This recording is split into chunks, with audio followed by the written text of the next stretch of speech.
Donc, le contenu et la structure, le plan de ma présentation, ben, je vais vous présenter d'abord brièvement Darch Scientifique comme institut privé de recherche pour que vous ayez une petite idée.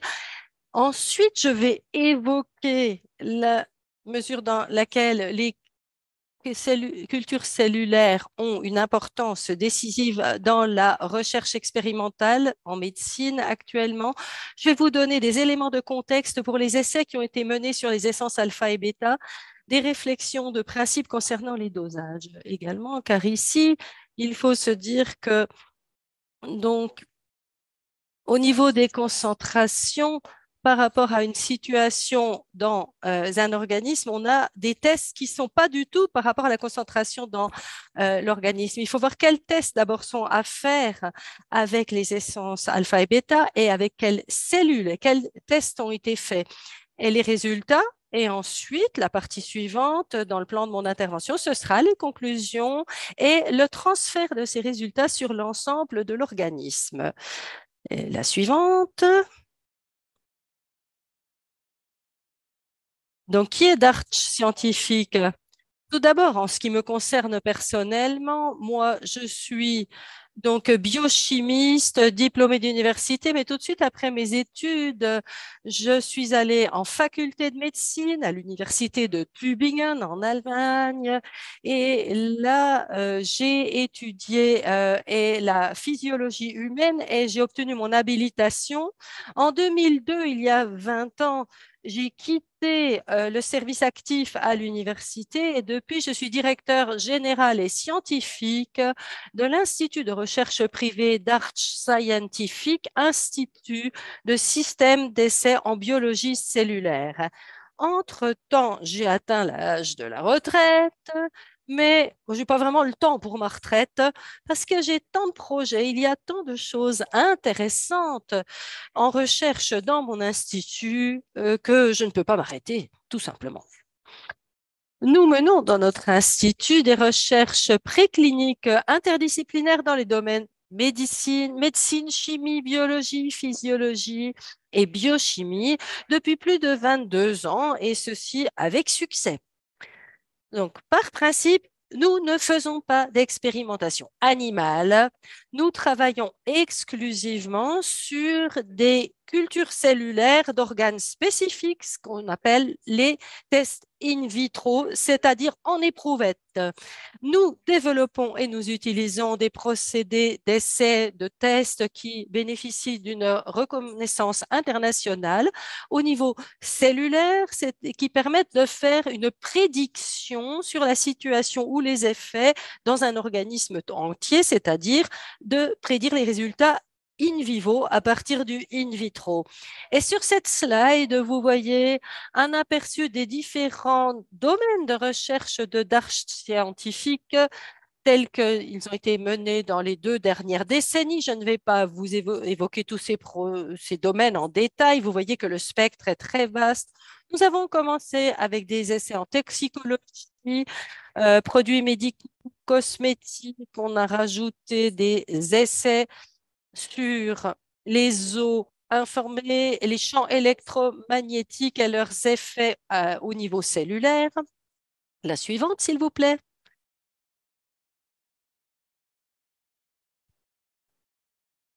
Et ensuite, j'aimerais évoquer l'importance des cultures cellulaires dans la recherche fondamentale, pardon, ainsi que dans la recherche préclinique expérimentale.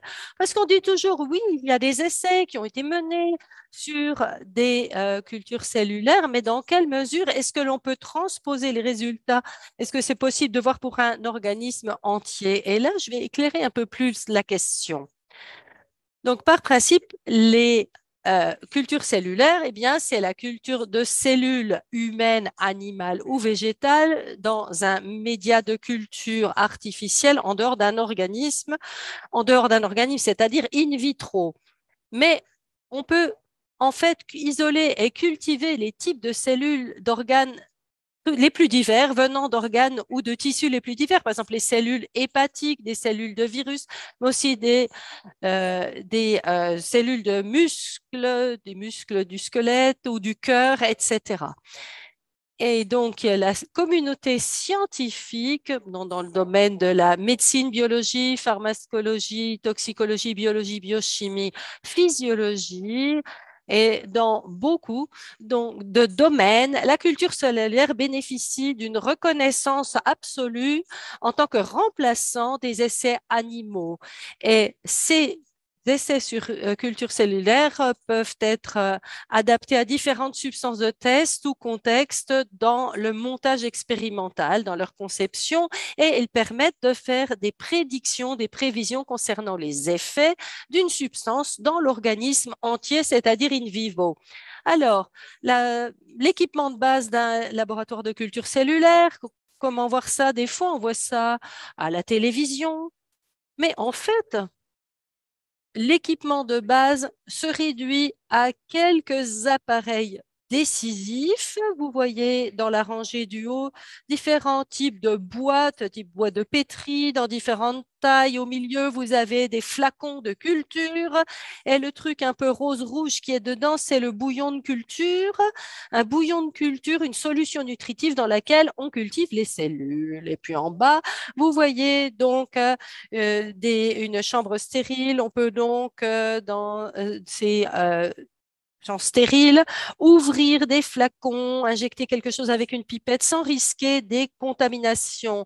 Et puis, il y a l'incubateur en bas à droite, c'est-à-dire qu'il y a des conditions ambiantes requises pour la culture des cellules. Vous voyez quelques flacons et quelques boîtes dans cette chambre d'incubation. En fait, c'est le milieu dans lequel vivent les cellules. Et puis, il y a une autre partie importante, c'est ce qu'on appelle un microscope inverse, qui se distingue d'un microscope normal du fait que le montage est tout à fait différent, c'est-à-dire que sur le porte-objet, on peut observer une boîte de culture de cellules sans que l'objectif ne vienne taper dessus, puisque normalement, dans un microscope normal, on descend l'objectif et il touche presque la plaque. Alors, il y a beaucoup d'essais qui ont été menés chez nous concernant l'essence alpha, l'essence bêta, sont basés sur ce qu'on appelle donc la mesure du changement de couleur par l'activité d'enzymes. Il y a un appareil qui permet de faire cela de manière automatisée. Ce que j'ai présenté à droite, c'est les changements de couleur. Vous voyez, les cellules qui n'ont pas encore réagi avec le colorant on a encore une solution orange. Et quand les cellules ont réagi, eh bien, vous voyez, donc on a une couleur jaune et on peut quantifier le virage de la couleur, ce qui permet de mener des essais. La suivante. Pour les essences alpha et bêta, nous avons utilisé deux types différents de cellules. Donc, pour l'essence alpha, donc, puisque assimilation par voie orale, elle arrive donc dans le système digestif, estomac, intestin. Donc, on a utilisé des cultures de cellules d'épithélium intestinal. Donc, vous voyez la photo. Elles vont former, comme toutes les cellules épithéliales, des couches surélevées, donc dans ces cellules, dans ces structures que vous voyez, des couches surélevées, des surépaisseurs qui peuvent transporter l'eau. Elles gonflent en quelque sorte et c'est pourquoi on les appelle des dômes. L'autre type de cellule, c'est sur la slide suivante. Il s'agit de fibroblastes de tissu conjonctif. Ils ont un aspect radicalement différent si vous comparez aux cellules épithéliales. Et ce qu'on voit très bien ici, et c'est pourquoi j'ai sélectionné cette prise de vue, cette photo, c'est que les cultures, donc cellules, les cellules se divisent, elles peuvent migrer, c'est-à-dire bouger. Et on voit très bien en plein milieu deux cellules filles après une division cellulaire, les chromosomes. Donc, c'est cette partie linéaire plus claire. C'est le matériel chromosomique qui se divise, qui se répartit. Et puis, on voit aussi les différentes phases de la division cellulaire. Est-ce qu'on peut voir? Et là, je tiens à le signaler dès maintenant. Ce sont des parties plus sombres. Comment les appeler, bon, on dit des waffles. En fait, à l'avant des cellules, on le voit sur beaucoup de cellules, c'est qu'on appelle des ruffling membranes, donc des membranes qui se plissent un peu. Donc, ça correspond à des mouvements. On peut presque imaginer, oui, j'imagine une raie qui nage, pardon, dans l'eau de la mer. Et donc, on peut aussi avoir des vidéos en accéléré qui vous montrent ces mouvements. Bon, je n'en ai pas pour ce soir, mais nous pourrons en faire pour montrer les choses plus clairement. La suivante, nous arrivons maintenant à l'essence alpha. Qu'est-ce que l'essence alpha tout d'abord? Eh bien, c'est une essence qui est fabriquée à partir de différentes sources européennes, des sources d'eau, donc, et avec traitement spécial, y compris ultrafiltration, on va raffiner cette eau. Donc, ça va entraîner une structuration de l'eau qui va prendre une structure moléculaire hexagonale qui deviendra de l'eau à EZ, c'est-à-dire à zone d'exclusion, comme celle a été baptisée par le docteur Pollack. Et donc, elle va entourer les cellules dans le corps avec une zone de protection naturelle. Et selon le fabricant, donc l'essence alpha va stimuler le métabolisme de l'énergie dans les mitochondries, de sorte qu'au bout de peu de temps, la plupart des gens qui l'assimilent vont ressentir des effets positifs sur leur vitalité et leur bien-être. Et puis ensuite, eh bien, l'essence bêta, elle, donc, se trouve dans un vaporisateur et elle va hydrater la peau avec un brouillard très fin d'eau hexagonale, donc aussi à zone d'exclusion, tout comme dans l'essence alpha. Selon le fabricant, cette essence bêta va éliminer les impuretés de la peau, accélérer la régénération et protéger la peau d'un vieillissement prématuré, ainsi que des effets de l'environnement extérieur, puisqu'elle va apporter une matrice protectrice hexagonale. Et un mélange de molécules H2O6 dans l'essence bêta réduit les éléments pathogènes et assiste les processus de cicatrisation, de guérison. Et un système concentré de clusters protectifs va prévenir la perte d'humidité de la peau au fur et à mesure du vieillissement. Bon, vous savez, bon, un petit enfant, bon, pour ce qui est de l'état d'hydratation de la peau, il est bien meilleur que chez une personne âgée, par exemple, c'est-à-dire que le contenu en eau de la peau, la teneur en eau va baisser avec l'âge. Et dans ce cas, d'après les affirmations du fabricant, on peut réduire cette perte d'hydratation ou du moins compenser un peu le manque d'hydratation avec l'essence B, la suivante. La- les raisons et les réflexions fondamentales qui nous ont menés à aboutir à ces essais in vitro. Donc, nous avons eu de l'essence A et B et nous nous sommes demandé quels sont les essais que nous allons mener. Eh bien, d'abord, pour éclairer un peu le propos, on avait eu des retours très positifs de la part des utilisateurs sur les effets des essences alpha et bêta. Donc, c'était des retours, mais des affirmations subjectives et il fallait les étayer d'un point de vue scientifique. On ne peut pas simplement se baser sur ce que les gens affirment. Il faut vérifier par des méthodes scientifiques. Bon, si quelqu'un dit, bon, il y a des effets qui sont positifs, oui, mais il faut pouvoir les vérifier avec des méthodes scientifiques récentes sur culture cellulaire. C'était l'ambition. Tout d'abord, pour l'essence alpha, la dose journalière, 30 millilitres, c'est à peu près un petit verre à schnapps à eau de vie. Bon, je ne devrais pas le dire dans ce contexte, hein. Bon, en tout cas, 30 millilitres, ça fait à peu près 30 grammes. Donc, si on part d'une biodisponibilité à 100%, donc, et la répartition dans les 50 à 70 litres de fluide corporel, on aura en résultante une concentration d'essence alpha dans l'organisme de 0,5 à 1,5 mg par millilitre. Ça, c'est une valeur importante, car après, dans les graphiques où on présentera les résultats, vous le retrouverez. C'est autrement dit le calcul qui a été fait de la teneur dans l'organisme en conditions idéales. Alors, s'il y a une répartition dans les fluides de l'intestin, la concentration est de 10 fois plus élevée puisqu'on a beaucoup moins de liquide dans l'intestin. L'essence bêta, elle n'est pas ingérée, elle est vaporisée sur la peau. Et là, il est très difficile d'évaluer les quantités qui vont dans l'organisme. Quelqu'un va vaporiser un petit pchit, d'autres vont en mettre plus. Donc, on peut partir d'une moyenne de 1 à 2 mg par millilitre. Les deux se différencient dans leur concentration. Pour nos tests in vitro, pas vraiment, ne se différencient pas beaucoup. On est à 0,2 et non, 0,5, entre 0,5 et 2 mg à peu près de concentration in vitro pour que vous compreniez les dessins, les graphiques qu'on va vous montrer par après. Quels sont les effets des deux produits que nous avons testés?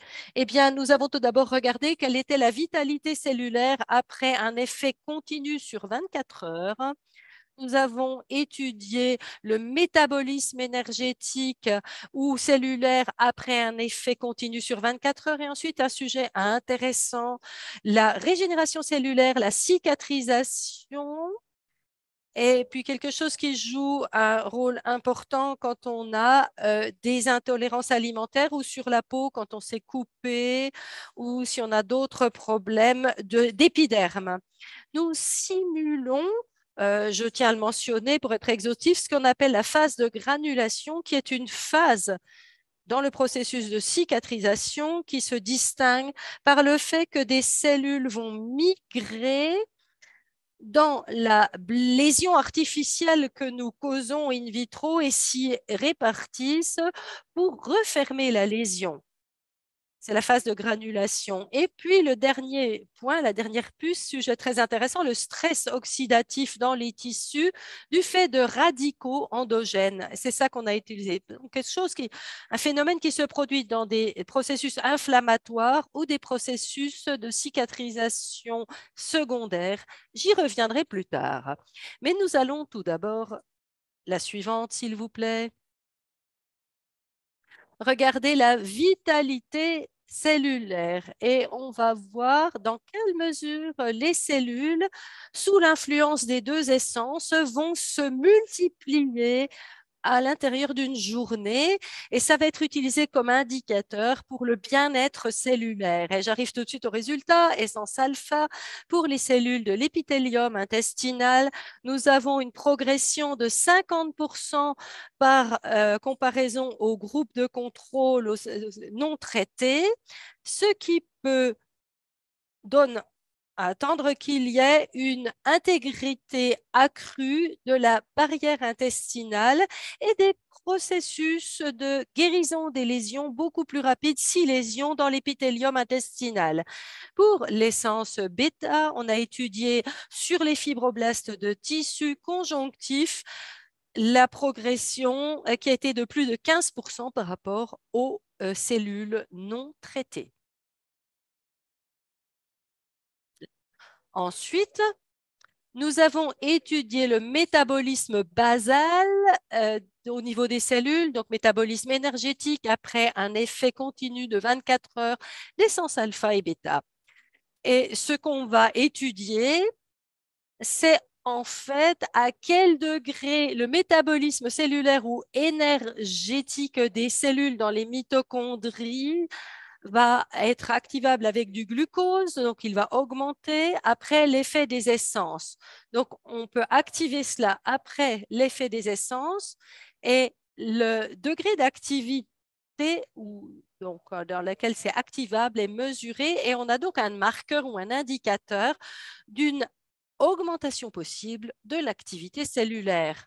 Dans le cas de l'essence alpha, nous avons une augmentation de non, attendez. Pour les cellules donc, de l'épithélium intestinal, 19% et 28% pour les cellules des tissus conjonctifs. Donc, on voit les potentiels de l'essence alpha qui est ingérée. Pour l'essence bêta, pour les fibroblastes de tissu conjonctif, nous avons une augmentation de plus de 27%, ce qui donne à supposer qu'il y aurait une meilleure régénération cellulaire dans la peau après administration d'essence bêta. Mais je ne vais pas seulement vous le dire comme cela verbalement, je vais vous montrer un graphique. Vous voyez ici l'essence alpha et le métabolisme cellulaire, voire énergétique. Vous avez donc sur un axe la concentration en essence alpha en milligrammes par litre dans l'axe des abscisses et dans l'axe des ordonnées, vous avez le métabolisme cellulaire relatif. Donc, quand on a concentration zéro, donc c'est le point tout à gauche, j'ai mis à 100% et les autres valeurs sont par rapport à cette valeur de 100 relative. Et vous voyez qu'on a une augmentation très rapide, notamment pour les fibroblastes des tissus conjonctifs. Et en rouge, vous avez les cellules de l'intestin, les cellules épithéliales. Et s'il y a des concentrations plus élevées ou très élevées, ces valeurs redescendent. Mais je l'avais déjà dit précédemment, pour l'usage, on est au niveau de 0,5 maximum 2 mg par millilitre, de sorte que nous pouvons avoir exactement cette augmentation rapide, d'où la transférabilité réaliste pour une situation in vivo où l'on mesurerait ainsi le métabolisme et l'accroissement du métabolisme. J'avais déjà évoqué la régénération cellulaire et la cicatrisation. Voici le modèle. Utilisez la phase de granulation, donc qui se compose d'une migration cellulaire, d'une division cellulaire et d'une confortation des tissus, d'une consolidation des tissus. Vous avez à gauche donc une boîte de pétri pour des cultures cellulaires dans laquelle on a un insert en silicone avec 4 entretoises. Donc, on a le rose, c'est le bouillon de culture et on va mettre les cellules dans les différents compartiments de l'insert en silicone. Et une fois que les cellules ont poussé, qu'elles se touchent, eh bien, on retire le cadre en silicone. Donc, on a un ensemble où il n'y a pas de cellules, là où il y avait les entretoises sur le fond de la boîte de pétri, et les cellules peuvent migrer dans ces espaces ainsi libérés et les refermer. La suivante. Et voilà comment se présente la régénération cellulaire avec effet de l'essence alpha au bout de 14 heures. À gauche, on a une culture témoin non traitée. Donc, on voit qu'il y avait la partie blanche, il y avait cette partie dans de silicone, la séparation. Et puis à droite, même montage, mais avec traitement par 1 mg par millilitre d'essence alpha. Et en fait, on a eu de meilleurs résultats avec 0,5 qu'avec 1 mg par millilitre. Et ici, la différence n'est pas si importante par rapport à la culture témoin ou contrôle, mais je voulais tout de même le montrer. Sur la suivante, pour l'essence bêta et avec des fibroblastes de tissu conjonctif à 0,5 mg par litre, on voit que le contraste est beaucoup plus grand à gauche. Donc, les cellules non traitées, vous voyez l'espace où il n'y a pas encore, qui n'est pas refermé par migration et division cellulaire, et à droite, traité par 0,5 mg par millilitre d'essence bêta, vous voyez que cet espace est beaucoup réduit, cet espace vide. Autrement dit, à la concentration indiquée, l'essence bêta va stimuler la régénération cellulaire, la cicatrisation dans la peau, dans l'épiderme. La suivante, s'il vous plaît. Alors, le dernier sujet que j'aimerais évoquer, c'est le stress oxydatif. Et vous savez certainement ce que c'est que le stress oxydatif, mais j'aimerais tout de même vous l'expliquer du point de vue scientifique. Ce qu'on appelle stress oxydatif, c'est une situation en termes de métabolisme qui se caractérise par une concentration excessive en composés oxygénés réactifs, donc reactive oxygen species, donc des radicaux oxygènes. Et c'est en fait une concentration si élevée que les enzymes du corps n'arrivent plus à les neutraliser. Parce que dans le corps, nous avons des enzymes qui peuvent neutraliser un excédent de radicaux qui sont formés en trop parce que qui sont formés par les mitochondries, par l'ATP, l'adénosine triphosphate. Mais s'il y a trop de radicaux oxygènes, eh bien, les enzymes que produit notre corps ne sont plus en mesure de les éliminer et on se retrouve en situation de stress oxydatif. Et par principe que ces composés réactifs à base d'oxygène viennent de l'extérieur, que ce soit des xénobiotiques, mais aussi qu'ils soient causés par d'autres éléments nocifs comme les champs électromagnétiques ou d'autres éléments extérieurs, ou qu'ils soient générés dans l'intérieur du corps eux-mêmes, ça n'a pas d'importance. Et donc, les radicaux qui sont provoqués par l'environnement, c'est les xénobiotiques, la pollution atmosphérique, les champs électromagnétiques. Et pour les radicaux que nous produisons nous-mêmes endogènes, nous les produisons en situation de stress dans notre corps et au niveau local, dans les tissus, quand il y a des processus inflammatoires qui produisent donc ces ROS et donc un stress oxydatif. Et ces radicaux vont endommager les structures cellulaires, la membrane cellulaire, les protéines, les enzymes, mais aussi l'ADN, l'ARN. Et de ce fait-là, il peut y avoir formation de tumeurs.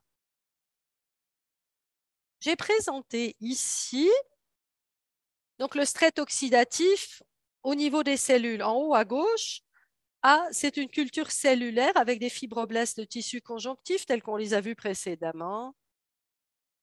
Et maintenant, on va les soumettre de manière artificielle à un stress oxydatif. Et image B, au bout de peu de temps, vos cellules commencent à s'arrondir, se déformer. En C, on a un état avancé, les cellules se décollent du substrat. Et vous voyez avec les flèches, ce qu'on appelle des apoptoses, c'est ce qu'on appelle la mort programmée des cellules. Et puis en D, vous avez la destruction complète des cellules, plus aucune cellule vivante, on n'a plus que des débris cellulaires. Voilà. Et c'est comme ça que le stress oxydatif se présente dans la boîte de Petri et on peut étudier le phénomène plus en détail. Alors, nous nous sommes concentrés sur l'excédent local de radicaux créés dans le tissu conjonctif, dans les tissus, et on a fait un texte, des essais expérimentaux. On a pris des types de cellules qui sont indifférenciées, c'est des granulocytes neutrophiles. Bon, je sais, c'est un peu barbare comme nom, mais en fait, c'est une cellule qui, dans le sang, est responsable donc des défenses immunitaires innées, primaires, indiférenciées, mais cette cellule peut aussi migrer dans des tissus enflammés et former des radicaux. Et donc, elles peuvent former des dérivés d'oxygène. Donc, dans un premier temps, ça va pouvoir lutter contre les pathogènes, mais l'effet contre-productif, c'est que ça peut aussi agresser les tissus et on va avoir un processus inflammatoire qui va devenir chronique, qui va durer pendant longtemps et qui va être déclenché par ces facteurs. Suivante. Comme je l'ai dit, en modèle expérimental, on peut très bien simuler ce cas de figure.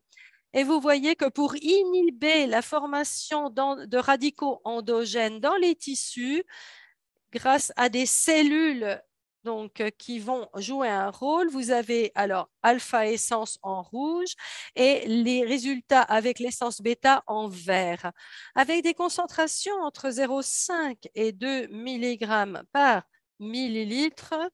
Nous sommes dans l'inhibition de la formation de radicaux dans une zone où on peut dire entre 30 et 70% de réduction de... Alors, on ne veut pas bloquer complètement cette formation de radicaux parce qu'on bloquerait aussi la défense immunitaire dans le sang et on en a besoin, bien sûr, pour le cas où il y aurait des microbes, des pathogènes qui seraient entrés dans le circuit sanguin. Donc, on a une zone qui est très intéressante par rapport au processus inflammatoire et qui risque de se chronifier, de devenir chronique. Et c'est très intéressant. La suivante, s'il vous plaît. J'en viens maintenant à mon avant-dernière slide, c'est-à-dire résumé et conclusion. Je vous ai présenté toute une série de données scientifiques avec beaucoup de chiffres et de graphiques, mais j'aimerais le reformuler de manière un peu facile à mémoriser. En fait, l'essence alpha et l'essence bêta ont des effets positifs différents. Alors, l'essence alpha va aider à préserver l'intégrité de la barrière intestinale. Ça, c'est l'élément clé. Pour l'essence bêta, c'est la régénération et la vitalité de la peau qui sont améliorées. Mais les deux ont des effets significatifs contre les stress oxydatifs locaux dans les tissus cellulaires du fait, donc processus qui sont dus au fait des radicaux endogènes excessifs. Mais ce qui est important, c'est que les résultats montrent de manière très impressionnante les potentiels de ces deux produits et confortent les observations des utilisateurs. Et ces effets positifs que nous avons observés, obtenus en culture cellulaire, eh bien, on peut les transférer avec certaines restrictions, bien sûr, à la situation, au cas de figure in vivo. On ne peut pas transférer un à un, mais en tout cas, on peut en déduire que ces deux essences ont des potentiels très prometteurs aussi, donc in vivo. Et j'en arrive à ma dernière slide. Je tiens à vous remercier très chaleureusement de votre attention.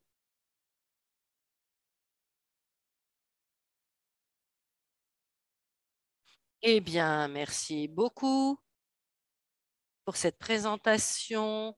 Je tiens à vous prier de nous excuser pour les problèmes techniques que nous avons eus. Euh, donc, il y a quelqu'un qui a réussi pendant la présentation à dessiner sur l'écran, sur les slides. Merci, c'était amusant, très probablement. Ben oui, hein, je dirais, il faut toujours alors, donc j'en ai parlé avec Elena et Laura. On améliorera la copie pour la prochaine fois, mais ce que je voudrais rajouter ici, c'est tous ces éléments scientifiques présentés par le professeur Dart sont importants pour nous parce qu'il y a quelques semaines en Suisse, nous avons fait une émission, enregistré une émission scientifique ensemble, et puis nous allons aussi vous informer, il y a d'autres études. Et ce que je tiens à souligner, c'est que ce produit, ou ces deux produits plutôt, sont super importants pour nous. Et c'est très important pour nous. On va continuer les essais, les tests pour que aussi fournir des preuves, mettre tout cela en main des personnes qui se chargent de la distribution parce qu'après la présence ce qui, du week-end, bon, on voit ce que les gens qui vendent ces produits, ils reconnaissent, c'est très important. Et alpha, bêta, les essences alpha et bêta, ce sont des super produits. Et puis, on a des contacts et on présentera d'autres choses dans les jours à venir. Mais en tout cas, merci, professeur Datch, pour ces investissements en temps, hein, le temps que vous consacrez à la chose. Je sais que c'est un sujet qui vous passionne énormément avec nos produits. nos produits et vous êtes à Strasbourg. Vous pouvez confirmer. Ah oui, je peux vous confirmer, je serai à Strasbourg et je tiens à vous remercier de m'avoir accueilli ce soir, de m'avoir permis de présenter ces résultats. Pour Strasbourg, eh bien, j'aimerais dire quelque chose un peu au préalable. J'avais dit que ces structures cellulaires, donc ce qui se passe dans la boîte de pétri sous l'influence des essences alpha et bêta, j'avais dit qu'on pourrait faire une visualisation dynamique avec des vidéos en accéléré. Eh bien, donc ce qui se passe en 30-40 heures dans la boîte de pétri, eh bien, on peut résumer ça en 30-40 secondes de vidéo accélérée. Et nous avons déjà commencé à réaliser, à tourner de telles vidéos en accéléré. Il y a toute une série qui a déjà terminé et je peux vous dire c'est giga. C'est giga parce qu'on voit vraiment ce que font les cellules dans la boîte de pétri. Et puis je pars du principe qu'à Strasbourg, donc les séries seront complètement terminées. Donc je pourrai présenter les vidéos en accéléré et ça devrait être très, très impressionnant. Donc merci encore une fois de votre attention, de votre accueil bien sympathique et de m'avoir accueilli ce soir, même si ce n'était que en virtuel depuis mon ordinateur. Eh bien, on va rattraper tout cela à Strasbourg. Volontiers. Merci beaucoup et bonne soirée à toutes et à tous. Merci également. Au revoir.